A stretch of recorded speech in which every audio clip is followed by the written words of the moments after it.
దీర్ఘకాలిక విద్యుత్ సమస్యలకు ప్రత్యేక విద్యుత్ అదాలత్ ద్వారా పరిష్కారం లభిస్తుందని విశ్రాంత న్యాయమూర్తి CGRF chairman justice N Victor Emmanuel తెలియజేశారు. తెనాల్లో జరిగిన విద్యుత్ అదాలత్ లో ఆయన పాల్గొన్నారు.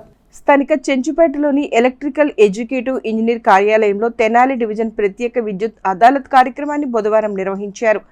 విజయవాడ విద్యుత్ వినియోగదారుల సమస్యల పరిష్కార వేదిక ఆధ్వర్యంలో ఉదయం 10:30 గంటల నుండి మధ్యాహ్నం 1:30 వరకు జరిగిన అదాలత్ కార్యక్రమంలో విద్యుత్ అధికారులతో కలిసి CGRF chairman justice N Victor Emmanuel పాల్గొన్నారు.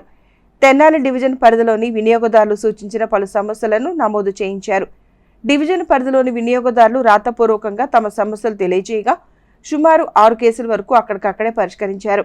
ఈ సందర్భంగా విక్టర్ ఇమానియల్ మాట్లాడుతూ విద్యుత్ సమస్యలు పరిష్కరించడంతో పాటు వినియోగదారులకు అవగాహన కల్పించేందుకు విద్యుత్ అదాలత్ కార్యక్రమాలు దోహదపడతాయని తెలియజేశారు. తెనాలిలో గత ఏడాది ఈ సమావేశం నిర్వహించడం జరిగిందని, తిరిగి రెండవసారి అదాలత్ కార్యక్రమాన్ని ఇక్కడ ఏర్పాటు చేసినట్లు చెప్పారు. ప్రజలు తమ దృష్టికి తీసుకువచ్చిన సమస్యలను పరిష్కరించేలా చర్యలు తీసుకుంటున్నట్లు తెలిపారు.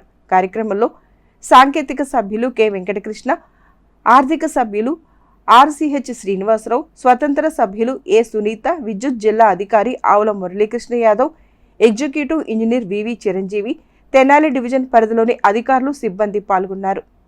అదేంటంటే మీటర్కి సంబంధించిన ఇప్పుడు చూసుంటారు మీరు, తర్వాత బిల్లులు ఎక్కువైనాయి మాత్రం, తర్వాత పోల్స్ పడిపోయినాయి, లేదా కొత్త వేయాలన్నా లేదు కొత్త సర్వీసులు కావాలన్నా ఇలాంటివి ఉన్నటువంటి డిస్ప్యూట్స్ మాత్రమే వాటిని రిజాల్వ్ చేసేదానికి మాకు అధికారం ఉన్నది.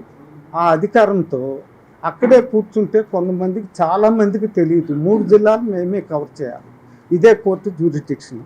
కాబట్టి ఈ యొక్క ఫోరంకి మేమేందంటే చట్టపరంగా ఉంది, మేమేందంటే ప్రజల వద్దకు పాలననే విధంగా ప్రతి విలేజ్లో పెట్టుకుంటూ వెళ్ళిపోతున్నాం. సబ్స్టేషన్లు ఎక్కడైతే ఉన్నాయో వాళ్ళు ఎస్సీ గారితో కాంటాక్ట్ అవటం, ఆ డిపార్ట్మెంట్ వాళ్ళతో కలవటం, తర్వాత పత్రికా మూలకంగా మేము లాంటి వాళ్ళు మీద వారి చోత మనం పబ్లిష్ చేయించటము, ఈ విధంగా చేసి అవగాహన ఇక్కడ జరుగుతున్నాయి. కొన్ని అంటే కొంతమంది వచ్చారు, ఇప్పుడు ఒక 20 మంది 15 మంది దాకా వచ్చారు. కానీ 11-10 కేసులు మాత్రం అయిపోయినాయి ఇక్కడికిక్కడే. ఒక 4 మాత్రము అవి సివిల్ డిస్ప్యూట్స్ చాలా ఉన్నందువలన, ఇంటి తగాదాలు కూడా కొన్ని ఉన్న వలన అవి చేయలేకపోయినాము. అవి వేరే కోర్టులు చేయాలి కాబట్టి మా పరిధిలో లేదు కాబట్టి చేయలేదు. కానీ 10-11 కేసులు అయితే ఈరోజు చేయగలిగాము.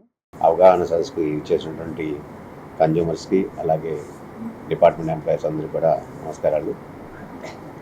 ఇవాళ ఇక్కడ పర్టికులర్గా ఎన్నో రోజుల నుంచి పరిష్కారం కాకుండా ఉన్నటువంటి ప్రాబ్లమ్స్ సాల్వ్ చేయడానికి సిజిఆర్ఎఫ్ చైర్మన్ హోదాలో Victor Emmanuel sir, retired district judge గారి ఆధ్వర్యంలో ఈ అవగాహన సదస్సు నిర్వహించడం జరిగింది. చాలా కేసెస్ అంటే మేము సర్వీస్ డిస్ప్యూట్స్ ఉన్నాయన్నీ కూడా ఇక్కడే కొన్ని సాల్వ్ చేయడం జరిగింది. అలాగే కొన్ని సర్వీసులకి ఒక 1 వీక్ 10 డేస్, అలాగే ట్రాన్స్ఫార్మర్ లో వోల్టేజ్ ప్రాబ్లం ఉంటే ఒక 10-15 డేస్లో చేస్తామని వాళ్ళకి హామీ ఇచ్చి పంపించడం జరిగింది. సో అవన్నీ కూడా వితిన్ టైం బౌండ్ ఫ్రేమ్లో మేము చేస్తాము. చేసి మళ్ళీ దానికి సంబంధించిన రిపోర్టు మళ్ళీ సిజిఆర్ఎఫ్ చైర్మన్ గారికి సబ్మిట్ చేయడం జరుగుతుంది.